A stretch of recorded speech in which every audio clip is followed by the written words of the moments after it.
인사할까요? 얼굴 보시고 예수 안에서 사랑합니다. 예수 안에서 축복합니다.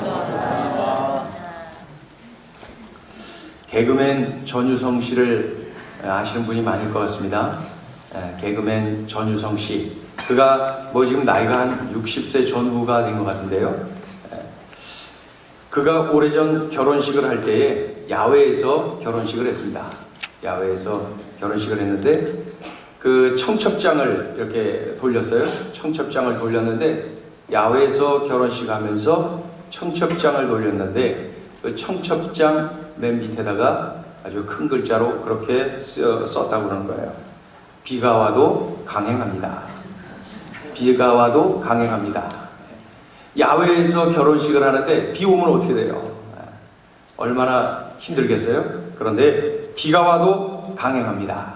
이렇게 재미를 가지고 또 의지를 표현하고 또 초대하는데 기쁨으로 오도록 그러한 내용을 담았어요. 비가 와도 강행합니다. 넉넉하게 느껴지지요?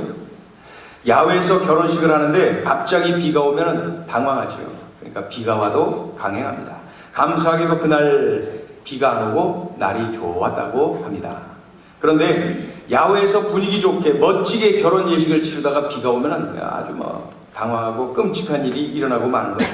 그런데 우리네 삶을 보면 이렇게 당황스럽고 끔찍한 일이 벼랑간에 일어나곤 하더라는 거예요.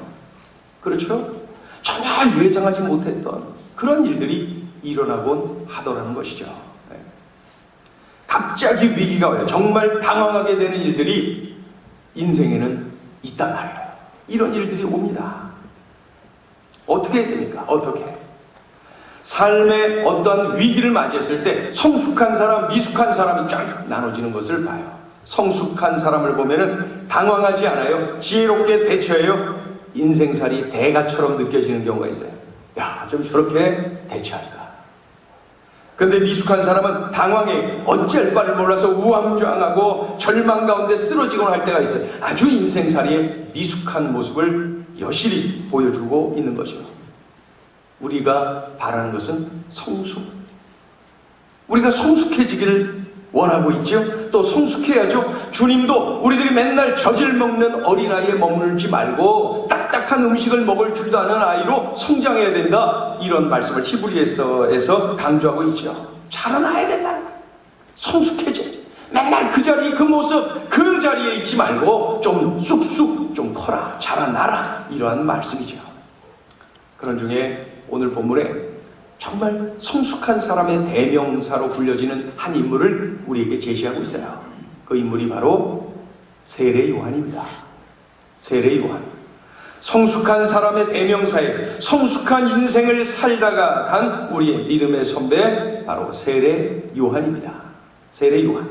도대체 그는 어떤 인물이기에 성숙하다, 성숙이라는 말을 이야기할 때마다 이 세례 요한을 드는 걸까요? 세례 요한을 오늘 조금 살펴보면은 먼저 첫째, 이 세례 요한은 목적이 분명한 인생을 살았어요. 미숙한 사람은 어디로 인생이 가는지, 무엇을 위해 살아야 되고 무엇을 위해 죽어야 되는지 이거에 대해서 미숙하단 말입니다. 성숙한 사람은 목적이 분명해. 내가 지금 어디로 가는지, 내가 무엇을 위해 살고 무엇을 위해 죽어야 될지 이게 선명하단 말입니다. 세례 요한이 그 샘플이에요. 목적이 분명한 인생을 살았어요. 아주 좋은 책을 한 권 소개해드리면 고든 맥도날드 목사님이 쓴 내면 세계의 질서와 영적 성장, 내면 세계의 질서와 영적 성장이라고 하는 제목의 고든 맥도날드 목사님의 책은 언제든지 이렇게 권하면 참 좋습니다. 이 책에서 이 고든 맥도날드 목사님은 내면 세계의 질서가 정돈되지 않은 대표적인 인물을 소개하는데 사울왕, 이스라엘의 초대왕인 사울왕을 내면 세계가 질서가 정돈되지 않았다. 반면에 내면 세계 질서가 잘 정돈된 사람 대표적인 인물로 제시하는데 그가 바로 세례 요한이다. 세례 요한. 고든 맥도날드 목사님은 사울왕 또 세례 요한을 이렇게 대표적인 인물들로 제시하면서 말이죠. 먼저 사울 왕을 어떤 사람이라고 표현하냐면은 쫓겨다니는 사람. 사울 왕을 쫓겨다니는 사람. 그가 왜 쫓겨다니냐? 사울 왕은 권력을 가진 사람 아닙니까? 말 한마디에 천하가 흔들흔들하는 권력을 가졌어요. 물질이 있어요. 예? 세상 많은 것들을 다 가진 사람이 사울 왕 아닙니까? 그런데 그를 향해서 쫓겨다니는 사람 이렇게 표현을 하고 있어요. 왜 그렇게 표현했을까요? 쫓겨다니는 사람은 욕망을 따라가요. 야망을 따라가요. 오직 성취함으로 만족을 느끼는 거예요. 그래서 권력, 물질, 인기 이런 거에 집착을 합니다. 이 쫓겨다니는 사람은 사람보다도 일을 더 중시 여깁니다. 그래서 일을 이루기 위해서 사람을 희생시키는 것도 마다하지 않아요. 서슴지 않아요. 그러다 보니까 다윗을 이렇게 보니까 자기의 사위이기도 하고 자기의 충성스러운 부하이기도 하지만은 어떻게 합니까? 이 쫓겨다니는 사람 사울왕은 다윗을 장애물로 여겨요. 경쟁 상대로 여겨요. 결국 죽이려고 쫓아다니지 않습니까? 쫓겨다니는 사람은 지나치게 바빠요. 지나치게 바빠요. 자신을 돌아볼 시간도 없어요. 가족을 돌아볼 시간도 없어요. 자기를 사랑하고 자기가 사랑하는 수많은 사람들을 돌아볼 시간도 없어요. 결정적으로 하나님과 자신만의 단 둘만의 그 고요한 시간을 가질 그러한 여유도 없어요. 마냥 바빠요. 이 쫓겨다니는 사람. 사울왕이 그 대표적인 인물이 맞아요. 사울왕은 그렇게 살다가 갔어요. 늘 쫓겨요. 많은 것을 가졌지만 늘 쫓겨요. 이 내면 세계 질서가 엉망이 돼 있었어요. 반면에 이 고든 맥도날드 목사님은 세례 요한을 쫓겨다니는 사람이 아니라 어떻게 해요?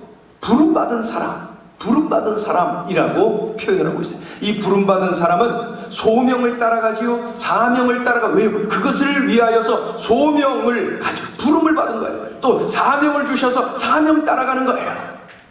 소명 따라가, 사명 따라가. 충동이나 인기를 따라 살지 않아요. 성공보다는 성품, 성취보다는 섬김, 여기에 더 관심이 있어요. 어떠세요?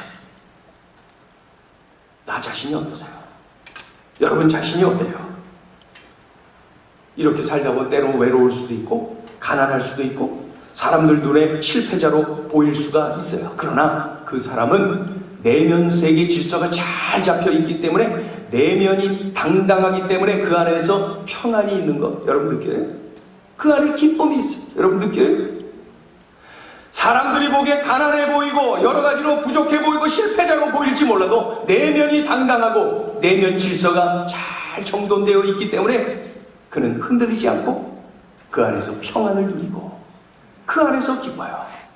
그를 성숙한 사람이라고 표현할 수가 있다는 것입니다. 하루는 세례 요한의 제자들이 급히 달려와서 자기들의 스승인 세례 요한에게 이렇게 말하는 거예요. 선생님, 야단 났어요. 얼마 전에 선생님이 그 세례 베푼 사람 있잖아요. 그 예수라고 하는 사람 말이에요. 그 선생님이 그냥 여기저기서 계속 광고하고 선전하고 다녔던 그 예수라고 하는 사람 있잖아요.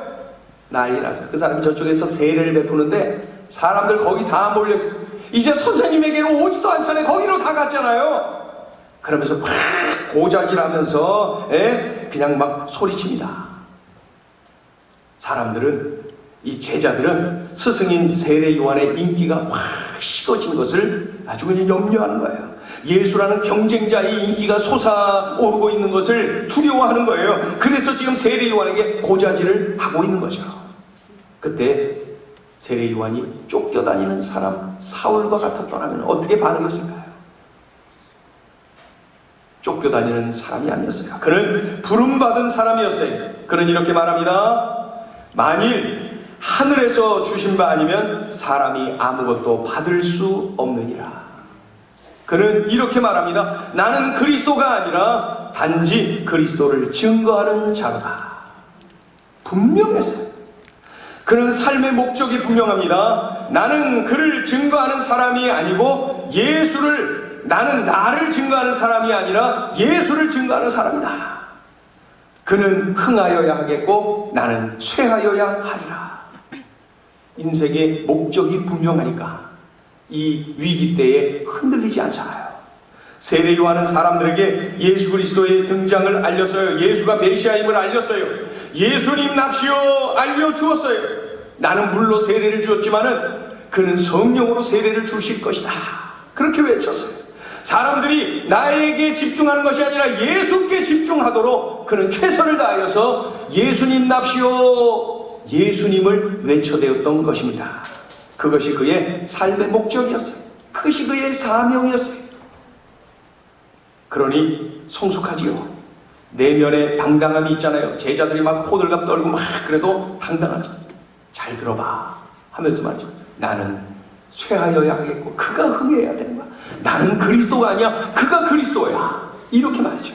여러분 여호수아를 보면 말이죠. 여호수아의 삶의 목적이 뭐예요? 광야에서 방황하는 이스라엘 민족을 약속의 땅 가나안으로 인도하여 정복하여 들어가는 것, 그것이 삶의 목적이에요. 그 목적을 따라서 살았어요. 느헤미야? 그러면 그는 저기 바사 제국, 지금 그 페르시아 제국에 아주 그냥 왕의 술 맡은 관, 왕의 비서실장으로 잘 나갔어요. 그런데도 불구하고 사명을 가졌잖아요. 자신의 조국 이스라엘 그 예루살렘 성전이 있는 그 성벽의 재건을 그에게 사명을 주셨잖아요. 그 사명을 따라 살았잖아요. 그것이 바로 그의 삶의 목적이었어요. 사도 바울은 복음을 전하는 거예요. 복음을 멀리 전하는 것, 한 영혼이라도 더 살리는 것, 이것이 바로 사도 바울의 삶의 목적이었다는 거예요. 이들 모두가 다 목적 따라 살았어요. 그래서 그들이 다 성숙한 삶을 살 수가 있었던 거예요. 목적이 분명하지 않잖아요? 왜 살아야 되는지 내 삶의 목적이 분명하지 않으면 자꾸 휘둘려요. 여기서 한마디 하면 그쪽으로 가고 저기서 한마디 하면 저쪽으로 가고 휘둘리는 거예요. 그렇다면 우리는 어떤 사명을 가지고 있나요? 나는 나의 가정을 향해서 하나님이 나에게 주신 사명은 뭔가요? 우리 교회를 향하여 나의 속으로, 그리고 이 나라 이 민족을 향한 나의 사명은 무엇인가요? 하나님은 내게 사명을 주셨다는데 그것이 도대체 뭔가요? 뭐라고 대답할 수 있습니까? 내게 주신 사명들을 감당하며 사는 것, 그것이 바로 나의 삶의 목적입니다. 이러한 삶의 목적을 따라 살 때 내면이 당당합니다. 흔들림이 없어요. 가는 길이 정확합니다. 자꾸 옆에서 땡겨도 말이죠. 분명하게 갑니다. 가야 될 길이 어딘지, 내가 어디를 향해서 가야 될지를 아니까 말이죠. 옛날에 마라톤 그 영화 있었잖아요. 말아톤이라는 영화. 초원이 다리는 100만 불짜리 다리, 막 그런 영화 있었어요. 초원이가 어떤 장애를 가지고 있었는데 초원이가 잘하는 거가 뭔가 하고 봤더니 달리기를 그렇게 잘했잖아요. 그래서 저 춘천에 있는 마라톤 그 선생님하고 막 훈련하고 춘천에 사는 마라톤 대회에 딱 나갔는데 선두그룹에서 얼마나 잘 뛰는지 말이죠. 이 초원이가, 나이 어린 초원이가 달리기는 아니고 소질이 있어요. 막 달려가는데 갑자기 나비가 왔다 갔다 보니까 가다가 나비 좋아 그러면서 나비 따라가 버렸어요. 이 초원이는 달리기는 잘했지만 어디로 가야 되는지 이 목적이 흐릿했기 때문에, 미숙했기 때문에 그 길로 가고 만 거예요. 성숙한 사람은 내가 가는 길이 어딘지, 내 삶의 목적이 어딘지 그것이 분명해요. 그것을 위해서 손해볼 일 있으면 과감하게 손해봐요. 기뻐요. 좋아요. 목적이 분명하면 내면이 당당해. 누구 만나고 기죽고 열등감에 사는, 그러지 않아요. 목적이 분명한 말이죠. 자, 세례 요한을 보면은 왜 그를 가지고 성숙하다는가? 그는 둘째로 보면은 세례 요한은 분명한 조연의식을 가지고 있었다. 같이 읽어볼까요? 시작. 세례 요한은 분명한 조연의식을 가지고 살았습니다. 여러분 그 탤런트 중에 뭐 영화도 많이 찍으시는 것 같은데 그 김순미 씨라고 있습니다.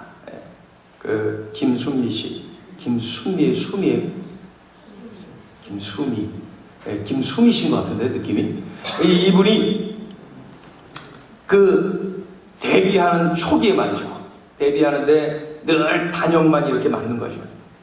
단역만 맡고 그러고 있을 때 하루는 그 당시에 당대 최고의 영화 배우였던 최무룡 씨, 최무룡 씨와 함께 하나의 씬을 찍는 그러한 기회를 얻었어요. 그 당시에 다방, 이 다방으로 최무룡 씨가 딱 들어오면은 엽차를 들고 최무룡 씨에게 딱 가갖고 엽차를 딱 주면서 한마디 하는 거예요. 딱 한마디. 뭐 드실래요? 요거 한마디. 그럼 최무룡 씨가 커피. 이렇게 얘기해요. 그게 이제 요 다방에서 장면입니다. 김수미 씨가 당대 최무룡 씨와 연기를 하게 됐다. 뭐 드실래요? 요거지만은 짧지만은 내가 최무룡 씨와 대화를 하게 됐다. 그냥 막 잠을 설치면서 거울 보고 뭐 드실래요? 뭐 드실래요? 그걸 잘해보려고 연습을 그렇게 많이 했다는 거예요. 드디어 시간이 돼서 다방에 가자.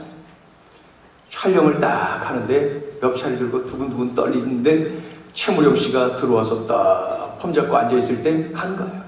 가고 그것을 딱 놓고 말을 하려고 입을 열는데 최무룡 씨가 갑자기 커피 줘요. 그 말을 먼저 해버렸어요. 그러니까 아무 말도 못하고 네 그리고 나와버렸어요. 그리고 컷 그러고 다시 하면 좋은데 넘어가 버렸어요. 그러니까 중요하지 않다는 거예요. 그 장면 이후에 며칠 동안 울었답니다. 김수미 씨가. 너무 울었대요. 며칠간 울었대요. 며칠간 울었대요. 얼마나 서러웠는지 많이 울었답니다. 그 내용을 제가 어느 TV, 오래전에 TV 한 장면, 그 토크쇼에서 들으면서 말이죠.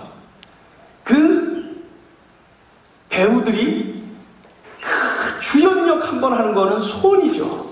조연이라도 좀 자주 나오는 거 소원이죠. 네. 그런데 그들을 이렇게 들어보면은 주연을 맡는 것, 그것을 그렇게 좋아했다는 거예요. 뭐 당연하지 않겠어요? 우리의 삶도 마찬가지예요. 나를 알아주어야 좋고, 나를 인정해 주어야 좋고, 나를 높여 주어야 좋고, 우리 다 그러지 않습니까?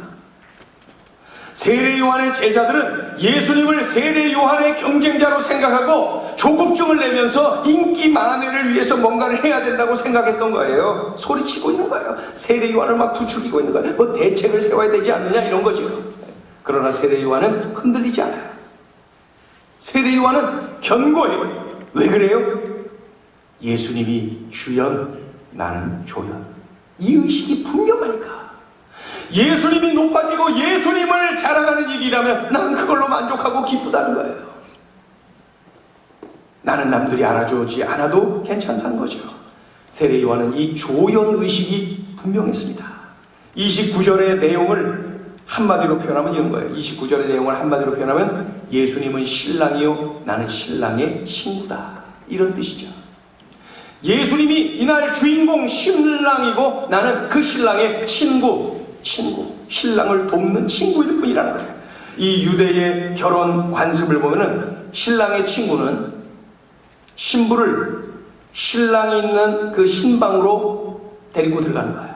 그리고 거기서 신랑의 친구가 그 신부를 신랑에게로 그 방으로 이렇게 들어가도록 안내를 잘 해주고 좀 떨어진 곳에서 이렇게 바라보고 있는 거예요. 조용하게 그 신랑 신부가 좋은 시간을 갖도록 말이죠. 그 신랑이 즐거워하는 모습 보면 그것이 신랑 친구의 사명을 다하는 거예요. 신랑 친구는 신랑이 좋아하는 웃음소리 들리고 신랑이 기뻐하고 신랑이 참으로 기쁨의 시간 보내는 그것이 사명이라는 거예요. 세례 요한은 예수님은 신랑이고 나는 신랑의 친구야. 신랑이 빛나야지.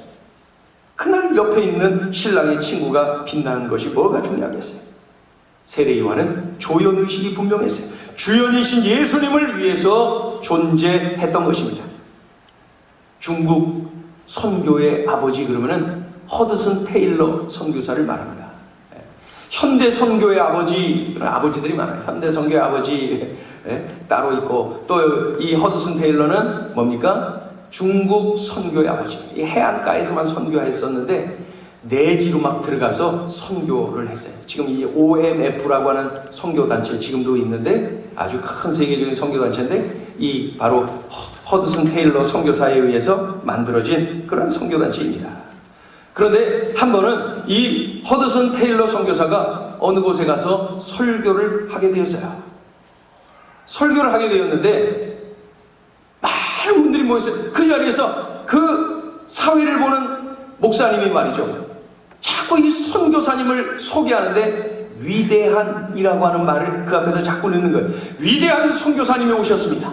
위대한 영적 거장이 오늘 우리에게 왔습니다. 위대한 이 시대에 하나님의 일꾼이 왔습니다. 자꾸 위대한 그러면서 허드슨 테일러 선교사를 소개했어요. 테일러 선교사님이 딱 왔습니다. 박수를 받으며 앞으로 나왔어요. 마이크 앞에서 그가 이렇게 말합니다. 저는 위대한 우리 주님의 작은 종입니다. 허드슨 테일러는 이 위대한이라는 말을 누구에게 붙여야 되는지를 정확하게 알고 있었던 거예요. 여러분이 느꼈는지 못 느꼈는지 모르지만 제가 이곳에서 10년 가까이 목회하면서 외부에서 선교사님이나 또 목사님들 와서 설교를 많이 했는데, 목사님들 소개하고 할 때 제가 그분의 학력이라든가 그분의 뭐 경력 이런 거 한마디 안 합니다. 아무개 목사님 오셔서 말씀 전하겠습니다. 왜냐하면 그런 것들이 혹시 하나님의 말씀을 전하는데 오히려 방해가 될 수 있어요. 사탄이 그런 걸 가지고 우리에게 방해를 놓을 수가 있어요. 저는 그런 철학이 있어서 아무리 여기 훌륭한 누가 오셔도 제가 그분을 막 높여가면서 위대한 그런 말 하고 싶지 않아요. 제가 열등해서가 아니라 그렇게 하지 않습니다. 딱 한 번 언젠가 설교 시간에 소개하면서 우리 파송 선교사로 되었던 왕대현 선교사는 할 수 없이 그걸 소개해야 돼서 한 번 소개한 적이 있어요. 이 허드슨 테일러 선교사님은 우리 주님이 위대한 것이고 나는 그 위대한 주님의 작은 종이라는 거예요. 이 얼마나 성숙합니까? 그 자리에서 많은 사람들이 나의 학력, 나의 경력, 나의 어떠한 이루어놓은 업적, 이런 것들을 보는 것, 그런 것들 때문에 하나님의 말씀이 흐려지고 감춰지는 것, 이거 원치 않는다는 거예요. 오직 이 자리에서 빛나야 되는 것은 예수 그리스도, 그 이름뿐이에요. 오직 이 자리에서 드러나야 되는 것은 예수 그리스도, 그분의 은혜와 그분의 능력뿐이에요. 나는 낮아지는 거죠. 이 얼마나 내면이 당당한 겁니까? 어떠한 상황에서 남들이 알아주지 않아도 평안합니다. 왜냐하면 예수님만 드러나면 되는 거죠. 예수님만 드러나면 내 사명 끝나는 것 아닙니까? 내 사명은 그거예요. 예수님만 드러나면 되는 거죠. 바라건대 모두가 정말 우리 모든 행전의 식구들이 이렇게 허드슨 테일러처럼, 그리고 이 세례요한처럼 성숙하여서 말이죠, 가정에서도 섬기는 자리, 소그룹에서도 섬기는 자리, 교회에서도 섬기는 자리, 직장에서, 학교에서, 일터에서, 지역사회에서 어느 곳에서 누구를 만나든 섬기는 자리로 내려가게 되기를, 그러한 성숙한 하나님의 자녀 되기를 예수의 이름으로 축원합니다. 이 세례요한을 보면은, 또 셋째 그의 모습을 보면은 주님만을 높이며 겸손히 살았어요. 주님만을 높이며 겸손히 살았어요. 30절에서 세례요한은 제자들에게 결정적인 말을 하죠. 그는 흥하여야 하겠고 나는 쇠하여야 하리라. 같이 읽어볼까요? 시작. 그는 흥하여야 하겠고 나는 쇠하여야 하리라. 그는 높아져야 하겠고 나는 낮아져야 돼. 나는 부서져야 돼. 난 깨어져야 돼. 내가 행여나 드러나서 우리 주님을 살짝이라도 가리면 안 돼. 주님이 보름달처럼 환하게 우리 주님만 드러나면 그걸로 행복해야죠. 그걸로 행복해야죠. 세례요한은 이런 말도 한 적이 있어요. 요한복음 1장에 보면은 나는 그의 신발끈 풀기도 감당치 못하겠노라. 나는 그분의 신발끈 풀지도 못해요.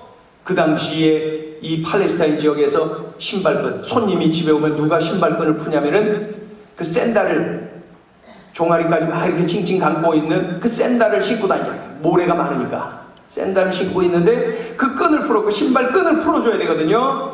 그리고 발을 옆에 있는 물을 이렇게 발을 씻어줘야 되는데 누가 하냐면 그 집 머슴이 하는 거예요. 노예. 그 집 머슴이 손님의 그 신발 앞에, 발 앞에서 머리 조아리고 말이죠. 그걸 하고 무릎 한쪽을 꿇고 그러면서 벗기고 물로 발을 씻겨주는 거, 이거 그 집 머슴이 하는 거예요. 그런데 세례요한이 뭐예요? 나는 그 집 머슴만도 못하다는 거예요. 예수님의 머슴만도 못합니다.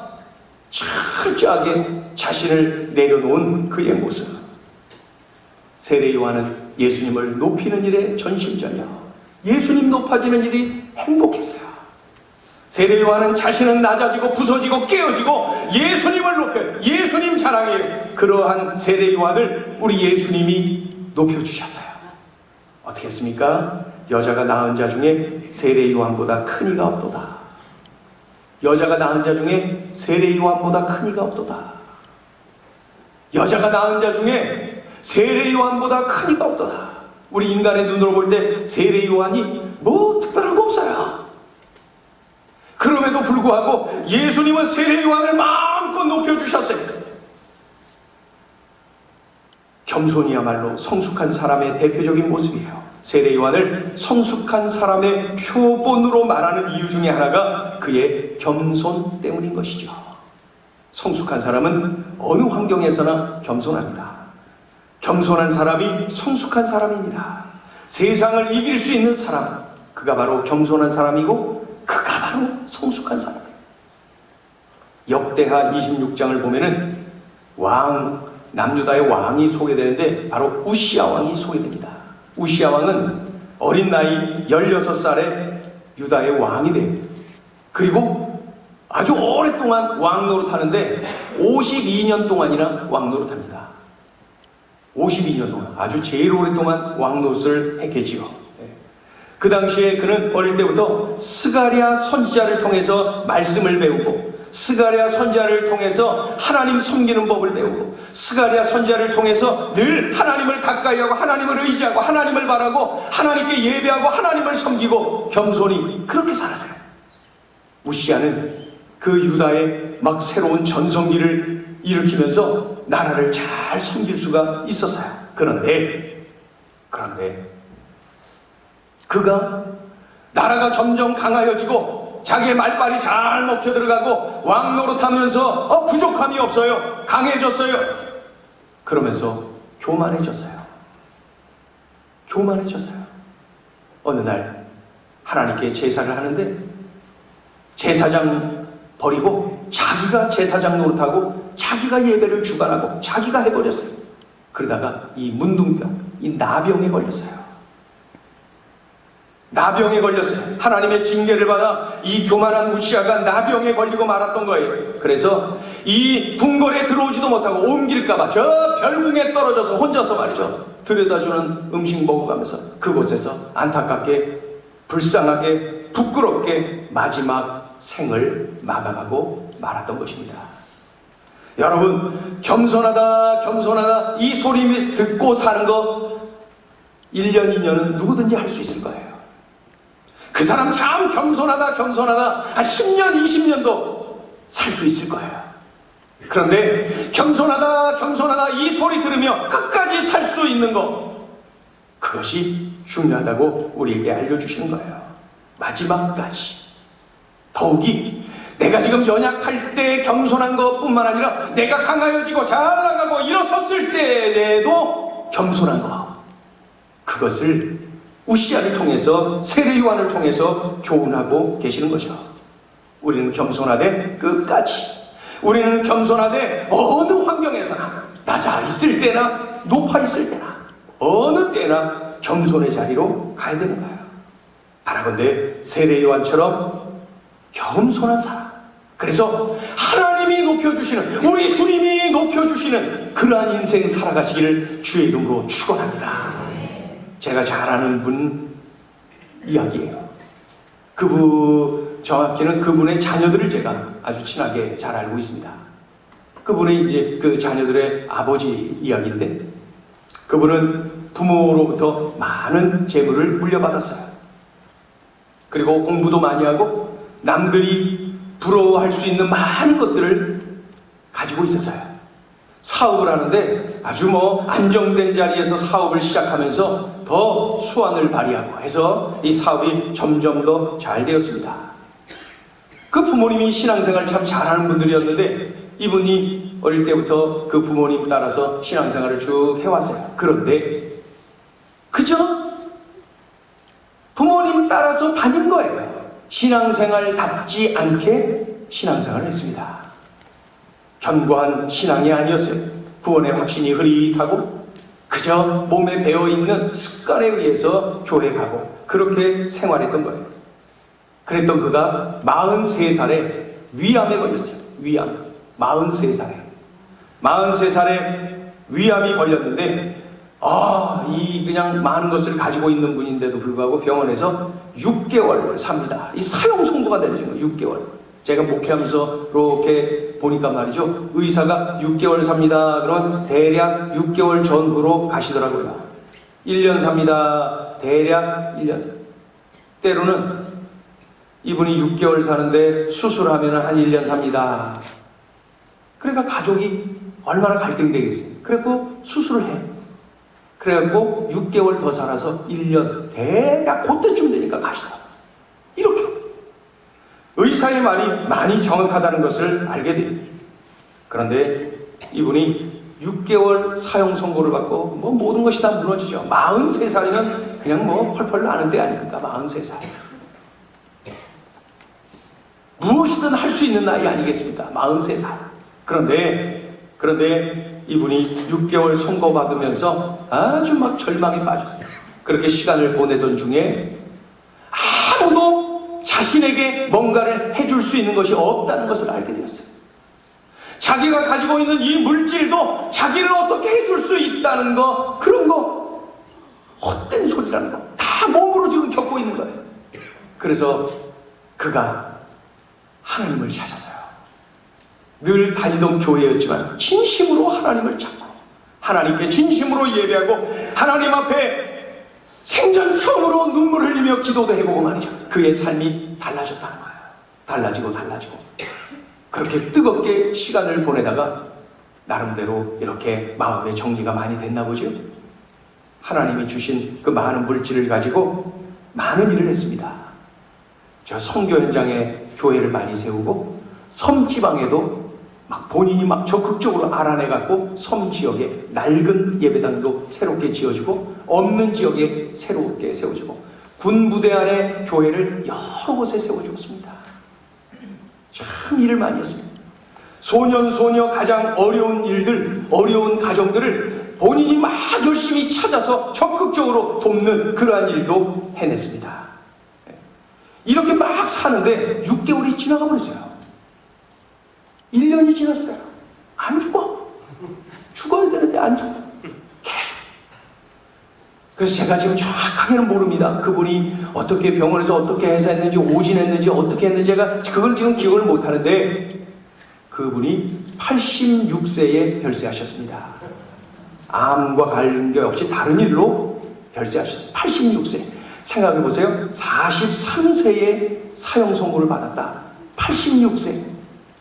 딱 곱이잖아요. 곱. 43세에서 86세로 말입니다. 86세요. 네. 잠도 잘 자고 아주 기쁘게 생활하고 그러던 중에 86세. 네. 86세. 그분의 말씀을 들으면은 43세 이후의 삶은 마치 이 세례 요한을 통해서 주님이 우리에게 지금 주시고자 하는 이 말씀대로 살았어요. 목적이 분명했어요. 섬김의 삶을 살았어요. 낮아져서 겸손해서 나는 하나님의 은혜 없으면 아무것도 못한다. 그거 붙잡고 살았어요. 나는 이미 죽었다. 그렇게 살았어요. 겸손히 주님만을 높이며 살았어요.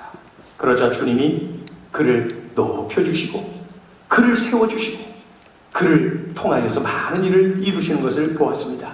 여러분, 우리의 삶을 보면은 한 번뿐입니다. 이 땅의 삶 그저 한 번 지나가는 거예요. 오랜만에 친척 어른들을 만나 뵈면은 왜들 그렇게 늙으셨어요? 그때 막 저한테 그냥 큰 소리 빵빵 치던 그런 젊은 그 어른이었던 그런 분들이 노인이 되셔갖고 키가 얼마나 작아지셨는지 몰라. 눈에 확 저렇게 작으셨었나? 오래간만에 그리고 그저 그냥 그거 힘이 하나도 없는 거예요. 우리의 삶은 이렇게 금세 지나가는 거예요. 한 번뿐이 생각보다 길지 않아요. 그런데 미숙하게 이 시간을 보낸다면 너무 허무하지 않습니까? 어떻게 살아야 되겠어요? 오늘 말씀은 우리에게 성숙하게 살라고 말씀하고 있어요. 성숙하게 살아라. 성숙하게 사는 거에 그 성숙하게 산다는 게 뭡니까? 새내 요한처럼 목적이 분명한 인생을 사는 거예요. 내가 어디로 가는지, 내가 무엇을 위해 살고 무엇을 위해 죽어야 될지 이게 분명해야 돼요. 그 목적이 분명하지 않으면 자꾸 휘둘립니다. 예, 여기서 소리하면 그쪽으로 가고 저쪽으로 가고 막 휘둘립니다. 보세요, 알잖아요. 목적이 분명하지 않으면 그래요. 목적이 분명하지 않으면 열등의식에 사로잡히고 때로는 교만에 넘어지고, 이 목적이 분명한 말이죠. 내면이 당당합니다. 평안합니다. 환경과 관계없이 기쁩니다. 이 목적이 분명한 거래요. 막 비교해가면서 막 열등 그런 거 없어요. 성숙한 사람은 조연의식이 분명합니다. 주님만 높아지면 되지요. 이웃이 기뻐하면 좋지요. 늘 조연의식을 가지고 있어요. 이 성숙한 사람은 겸손의 삶을 삽니다. 주님이 높아지시면 되는 거예요. 나는 낮아져서 주님 섬기면 되는 거예요. 나는 감춰지는 거예요. 이게 바로 성숙한 삶입니다. 성숙한 삶. 우리 찬양을 함께 하죠.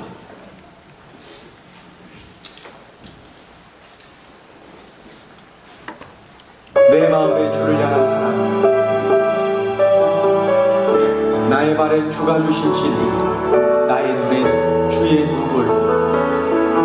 내 마음에 주를 향한 사랑, 나의 말엔 주가 주신 진리, 나의 눈엔 주의 눈물 채워져 있다면 나는 성숙한 삶을 살지 않겠습니까? 그런데 그것으로 그치는 것이 아니라 그러한 삶을 살면서 이렇게 좋은 예수님을 전하는 삶 말이에요. 그것이야말로 성숙한 삶이 아니겠습니까? 우리가 품고 있는 VIP들을 주님께로 인도하는 삶 말이에요. 우리 이 찬양 주님께 올려드리면서 성숙한 삶, 진정으로 주님이 원하는 삶, 기뻐하시는 삶, 그러한 삶을 살기로 결단하기를 원합니다.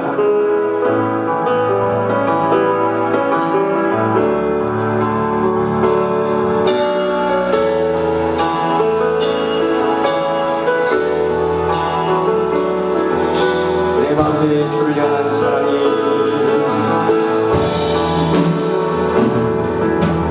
내 마음에 주를 향한 사랑이, 나의 말에 주가 주신 진리로, 나의 눈에 주의 눈을 채워주소서.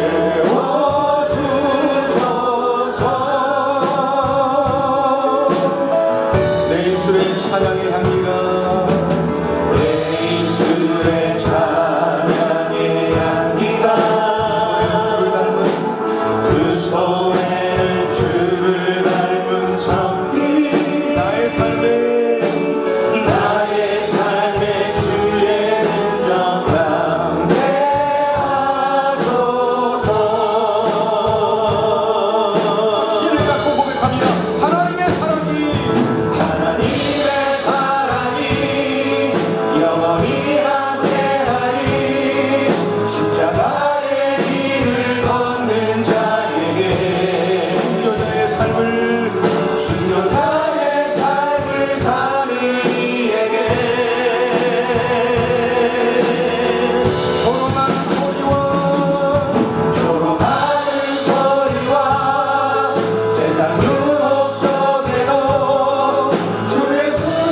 있습니까? 왜 살아야 되는지 이유가 분명합니까? 어디로 가고 있는지 분명히 깨닫고 알고 가고 있는 것입니까? 그리고 주님은 내 인생의 주연, 나는 조연. 이 조연의식이 분명합니까? 주님보다 내가 드러나고 내 나를 알아주기를 원하여서 자꾸 미숙한 행동하고 있는 것은 아닙니까? 주님과 이웃을 높이는, 나는 낮아진 이 겸손한 삶을 살고 있는 것입니까? 부드러운 말랑말랑한 그러한 음식만 먹을 수 있는 어린아이가 아니라 딱딱한 것도 먹을 수 있는 성장하는 우리의 모습, 주님이 원하고 계십니다. 성숙해지라고 우리에게 말씀하고 있습니다. 이렇게 들려주신 말씀대로 순종하고 이렇게 살기를 결단하면서 기도하고, 또 한 가지는 이렇게 내게 진정한 목적 있는 인생을 알려주신 우리 주님, 그 주님을 우리의 VIP에게 만나서 전해야 됩니다. 만나서 전해야 됩니다. 주님이 역사하실 것을 믿고 만나서 전하게 하여 주시옵소서. 그래서 목적 있는 인생을 나의 VIP가 그렇게 살아내게 하여 주시옵소서. 우리 합심하여서 함께 기도하겠습니다. 하나님 아버지, 하나님 아버지, 우리에게 은혜 주신 하나님 아버지, 하나님 아버지, 하나님 아버지, 진정으로 목적을 가지고 하나님 아버지, 하나님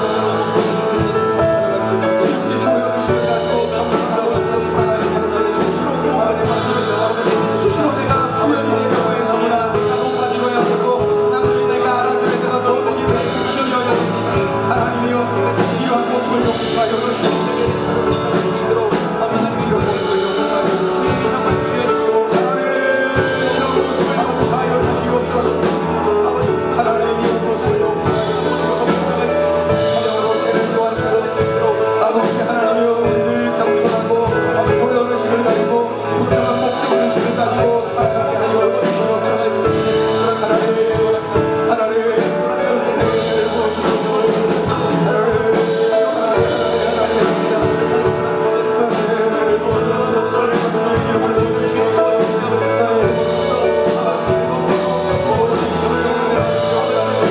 이렇게 살아오게 하여 주시옵소서.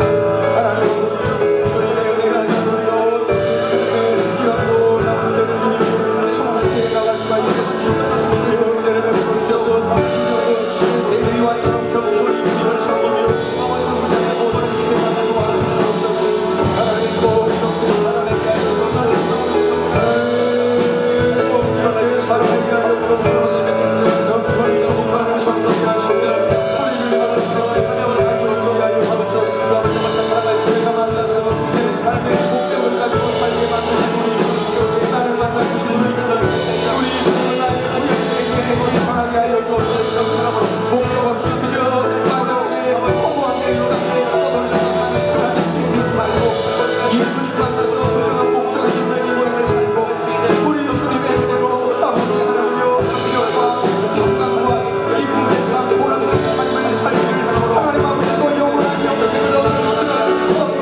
우리 주님이 하십니다. 주여, 우리 앞에 불러주시옵소서.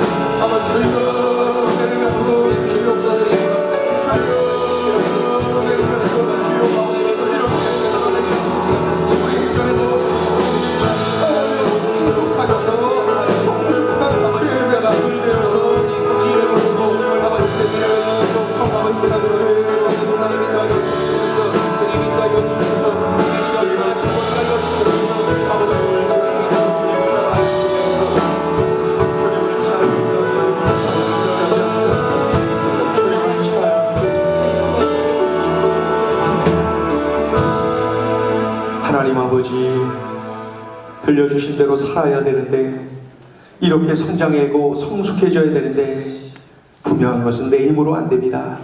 성령께서 은혜를 베풀어 주셔서 진정으로 겸손하고 진정으로 섬길 줄 알고 무엇보다도 분명한 목적 있는 인생을 살아가게 하여 주시옵소서. 세례 요한을 통하여 도전하신 음성, 허드슨 테일러를 통하여서, 또 훌륭한 믿음의 선배들을 통하여서 우리에게 도전하신 주님의 음성을 들었사오니 주여, 들은 대로 몸을 던져 순종하는, 그래서 성숙해지고 성장하는 우리 모두가 되게 하여 주시옵소서. 이렇게 좋은 예수님, 나로 하여금 목적 있는 인생을 살도록 만든 우리 주님을 전해야 되겠습니다. 목적 없이 그저 막연하게 허무하게 이 땅에 살다가 떠날 수밖에 없는 이 땅에 수많은 이들이 있습니다. 그들 중에 우리가 VIP로 품고 작정하고 기도하는 중에 있사오니 주여, 이제 기도하며 만나게 하시고 만나서 초대하게 하시고 성령의 은혜와 능력을 경험할 수 있도록 역사하여 주시옵소서. 이 모든 일들은 성령께서 하십니다. 순종의 믿음을 허락하여 주시옵소서. 순종의 열매를 보게 하여 주시옵소서. 그리하여 많은 VIP들이 예수님 만나 춤을 추는 은혜의 삶을 누리게 하여 주시옵소서. 예수님의 이름으로 기도 올리옵나이다. 아멘.